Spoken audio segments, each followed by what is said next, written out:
Am I the asshole because I don't want to contribute to my sister's college tuition after my parents gave me the whole college fund? I'm 33F and have a twin sister, Kayla. Growing up, my parents saved a college fund for us. Kayla never cared about school. Her passion was cheerleading. We were never close.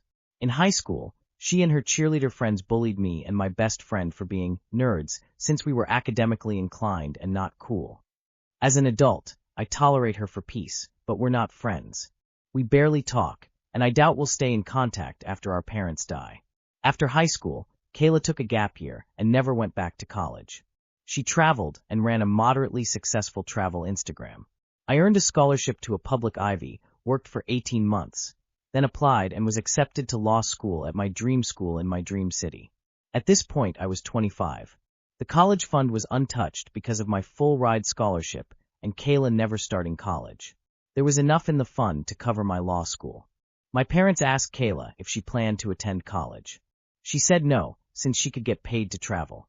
My parents told her the money would go to me because cashing it out would trigger huge taxes. She said, "Okay, whatever," according to our dad. Fast forward a few years. Kayla's social media success has slowed.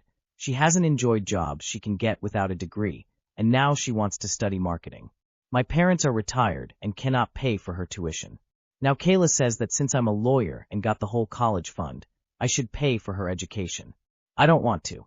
I only went to my dream school because my parents could cover it. Otherwise, I would have picked a cheaper option. Asking me to pay now feels like changing the rules years later when it's too late to change my decision.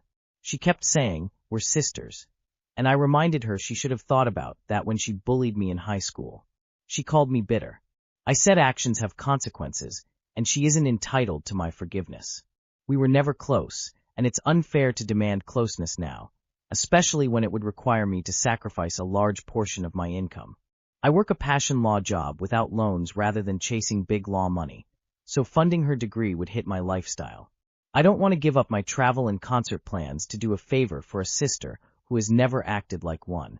My dad agrees it's unfair to expect me to pay since I went to the dream school on the understanding I wouldn't owe money on my degree. My mom said it would be nice of me to help Kayla, but she won't force or pressure me. So just to clarify, the fund was originally for the two of you, but you used all of it. Now feel no need to pay back your sister's share, because she and your parents said you could use it. Is that correct? No. By the sounds of it, your parents had 18 to 25 years to save up to send you both to college or university after high school. Expecting you to cover her schooling now, at 33, is unreasonable and unrealistic of your sister. NTA. Not the asshole. She made her choices, now she has to live with them. You are not responsible for her education. She really needs to grow up. Am I the asshole for not giving my roommate more space? I'm using a throwaway because she knows my real Reddit. So I hope you all understand. I, 29F, am a homeowner. I inherited a 3-bedroom house after my aunt died of cancer 2 years ago. She had no children, and we were close, so it was a no-brainer that she'd leave it to me. I spent the first year after the house passed to me renovating it and making it feel like mine. It was around the time this finished that my friend, 29F, had to leave her boyfriend's flat after they broke up, and she didn't have a backup plan. I let her move in with me and told her she was of course welcome to stay. I gave her the second largest bedroom, which is 13 square meters with its own bathroom. I have the master bedroom, and the box room is my office as I work from home. I told her that the bedroom she had was her space and to decorate it however she wanted. Beyond that, she had access to all communal areas of the house, the living room, kitchen, the garden. The only places I asked her to not go was my bedroom, uninvited, my office, and the loft which I'd renovated into my D&D room. I'm a DM, and my party meets every Saturday to play. It's been a year, and I thought things were going well. I don't charge her rent. My only request is she split the utility bills and groceries bill. I had a few rules, but nothing insane.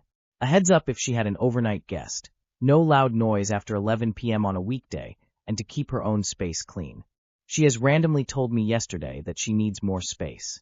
That it's not fair she only has her bedroom, bathroom, and the communal areas while I have my bedroom, bathroom, office, loft, and communal areas. I was shocked. She'd never expressed any unhappiness with this layout that I'd noticed. I told her that yeah, I had more space, but she had to keep in mind it was my house, and I'd set up these spaces for me before she even came to stay. She got upset with this and said I was being unfair and we need to rethink the layout of the house.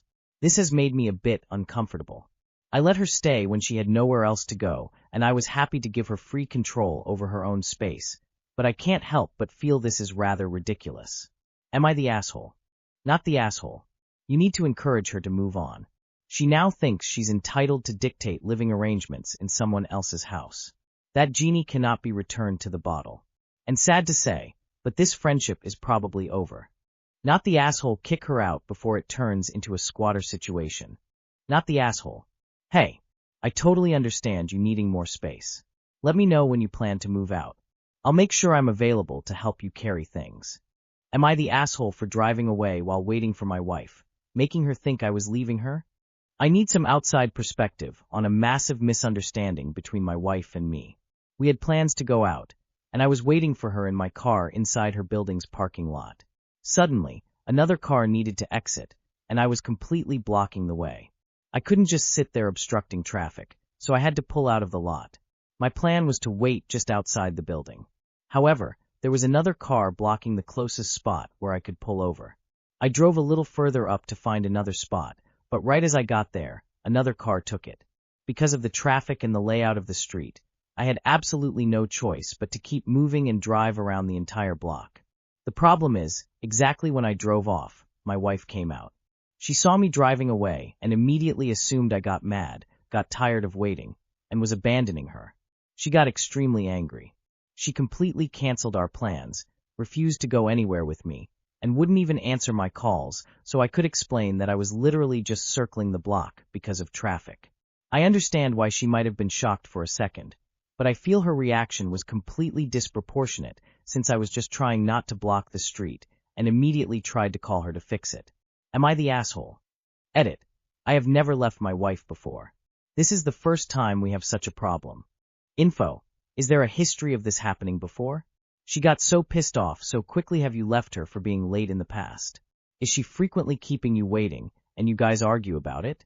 Info. Why would she assume that? Has that happened? Were you fighting? Not the asshole. I wonder why her brain would automatically think the worst. Have you had issues with anything like that? Unless she's going off a previous bad experience, I feel like most people would automatically know why you drove off. Am I the asshole for letting my son buy something without first having him ask his dad? I went to Costco to get some grocery items. My oldest comes across a Pokemon set that catches his eyes. He looks but he doesn't get it. We're done and at the self-checkout line. My son goes to take another look at the Pokemon set, then decided he wants the set because he could resell it. He buy it with his own money. Then he wants a second one, but doesn't have enough funds. He asks me if I can purchase it for him, then he'll pay it back once he has money. I gave him some grief, saying it better make a good profit, and paid for the item. I'm a stay-at-home mom, I don't have any income. My husband is the sole provider, and pays for everything even if I'm the one that goes shopping. I shop with a joint credit card that's under his name, and he pays for all of the bills. After my son had some money, I had him Venmo my husband $50, versus $45 that was borrowed. My husband sees the Venmo. He's confused as well as unhappy. He tell my son he needs to ask him, not me mom, for purchases because it's his money. Am I the asshole for not seeing an issue with making the purchase for my son since I knew he'd pay back the money? I use his money as if it's my money. I rarely ask for an approval to purchase anything. This is how it's been for the past 6 years. Oh man, nothing but red flags here. You're married, but it's all his money? He wants to talk to your son about him borrowing money from you. Not the asshole, but this screams emotionally abusive. I find it incredibly sad that grown women questions if she needs her husband's permission to spend $50. Not the asshole. Not the asshole. Your husband is though. Girl, if I were you, I'd start doing cash back anytime you get groceries. $20 here. $20 there. Keep the money separate. ITLL add up over time. It really sounds like your husband is financially abusing you,